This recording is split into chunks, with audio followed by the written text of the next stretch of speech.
connect to our Park Ji-won, who is at the main press center in Kintex, just north of Seoul. So, Ji-won, what is the latest over there?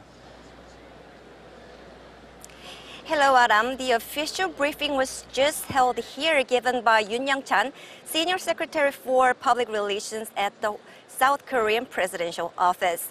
Yoon gave reporters here detailed remarks by the two leaders from their first encounter at Panmunjom a few hours ago to their summit meeting at the Peace House, where the meeting continued until it was temporarily halted for a lunchtime. And earlier in the day, while reporters were waiting and standing by for official briefings at the main press center, the thousands of reporters here also watched a historic moment. The two leaders met on a large screen inside the briefing room.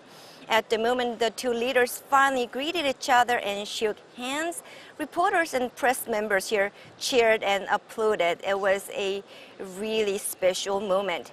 This is only the third time in nearly 70 years that the leaders of the two Koreas have met since the Korean War, and it was the first time a North Korean leader has ever stepped foot on South Korean soil.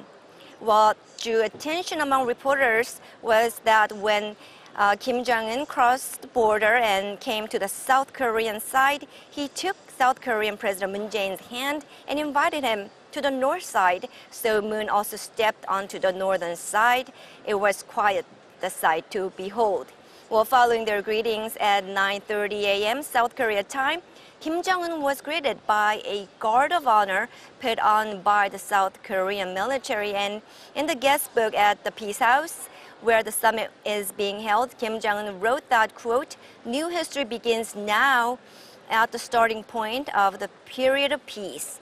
They began their talks from 10:30 a.m., some 50 minutes earlier than scheduled. President Moon Jae-in was accompanied by Presidential Chief of Staff Im Jong-seok, National Intelligence Service Chief Seo-hun, while Kim Jong-un was with his sister Kim Yo-jong and North Korea's ceremonial leader Kim Young-nam. During the two leaders' opening statements, which was televised, Kim said he hoped the two Koreas do not repeat the past patterns of inter-Korean relations where promises were made, canceled, then the Koreas go back to square one. Instead, he said he hoped the two can build a future together hand in hand. In return, President Moon complimented Kim's courageous act, saying he hoped the two Koreas can reach agreements so the talks could yield a big surprise for all the people in the world who yearn for peace. The talks, as you have all seen, have been halted for a lunchtime. And let's see what surprising agreements and results they will come out with at the end of this day. Well, that's all I have for now, and I will bring you more in a later newscast. Back to you, Adam.